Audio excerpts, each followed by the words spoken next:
Nous avons demandé que le président Bazoum soit libéré immédiatement et sans condition. Troisièmement, nous avons demandé que le président Bazoum soit réinstallé dans ses fonctions de président du Niger afin de s'occuper de la gestion de son pays comme celle-ci lui a été confiée par le peuple nigérien. Les chefs d'État de la CEDEAO, bien sûr, une fois que ces conditions seront remplies, les chefs d'État de la CEDEAO demanderont au président Bazoum de faire preuve de clémence en vue du renforcement de la réconciliation et de la démocratie. Nous avons réaffirmé aussi que les putschistes seront tenus pour responsables pour tout ce qui pourrait arriver au président Bazoum, à son épouse, aux membres de sa famille et à toutes les personnes détenues avec lui.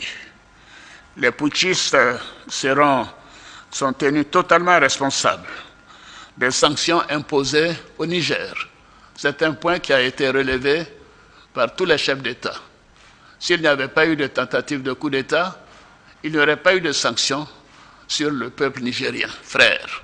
Et nous tenons à le souligner. La Côte d'Ivoire a des relations fortes et spéciales avec le Niger depuis le temps d'Aménie Diori et de Houphouët-Boigny. Et nous souffrons de voir le peuple frère du Niger soumis à des sanctions. Fermeture de banques, commerce interrompu, diminution de fourniture d'électricité, mais nous tenons à dire que cela est la faute des putschistes. S'il n'y avait pas eu de tentative de coup d'État, cela ne serait pas arrivé. Je tiens à le souligner. Alors donc, je demande personnellement, et les chefs d'État l'ont dit, nous demandons aux putschistes de mettre fin à la souffrance des Nigériens. Ça fait plus d'une semaine que ce pauvre peuple n'a pas d'électricité dans la plupart des régions. La nourriture commence par manquer. La famine pourrait s'installer dans le pays. Les gens ne peuvent retirer que 10 000 francs par jour et encore, ainsi de suite. Il faut mettre fin aux souffrances des Nigériens. Alors, la CEDEAO, vous savez, a fait sa part. Elle a dépêché plusieurs émissaires, dont le président Abdou-Salam Aboubakar et le sultan de Sokoto, Saad Aboubakar. Mais ils n'ont pas été reçus par le chef de la junte et les putschistes. Cela est contraire à nos traditions africaines et constitue un manque de respect pour ces hautes personnalités, pour le Nigeria et pour toute la CEDEAO. Ce n'est pas acceptable. La CEDEAO, en fonction de toutes les informations que nous avons obtenues, de constat de manque de volonté de la part des putschistes de rendre le pouvoir au président démocratiquement élu, la CEDEAO, les chefs d'État ont décidé d'activer la force en attente et de déployer cette force pour rétablir l'ordre constitutionnel au Niger. Les chefs d'État ont marqué un accord donc pour le déploiement des troupes d'un certain nombre de pays, dont la Côte d'Ivoire. La Côte d'Ivoire fournira un bataillon et a pris toutes les dispositions financières pour l'opération.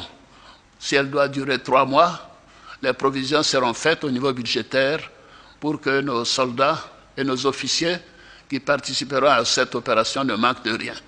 Donc la Côte d'Ivoire est prête et je viens de donner instruction au chef d'état-major général des armées de commencer la mobilisation de ces troupes pour leur participation à cette opération de la CEDEAO. Je voudrais indiquer que ces décisions sont collectives, sont celles de la communauté des États de l'Afrique de l'Ouest. Ce ne sont pas des décisions qu'il faut attribuer à un État, que ce soit le Nigeria ou la Côte d'Ivoire ou le Bénin. Ces 3 pays déjà ont indiqué leur capacité de participer à cette opération. D'autres pays le feront bientôt. Donc la conférence des chefs d'État tient à le faire savoir que c'est une opération de la CEDEAO. Ce n'est pas une opération des Nigérians contre les Nigériens ou des Béninois contre les Nigériens, puisque ces deux pays sont des pays voisins du Niger. Bien évidemment, ce n'est pas une opération ivoirienne contre nos frères nigériens. Mais nous sommes déterminés à réinstaller le président Bazoum dans ses fonctions de président démocratiquement élu de la République du Niger. Nous appliquons ainsi les textes et les protocoles de notre communauté. Alors, notre objectif, comme vous le constatez, est la paix et la stabilité dans notre sous-région. Et surtout, le bien-être de nos populations et le développement de nos pays. Depuis que des putschs sont arrivés dans la sous-région, on peut constater qu'aucun des pays où il y a eu un putsch n'a amélioré sa situation économique ou sa situation sécuritaire. Donc les coups d'État ne sont pas la solution.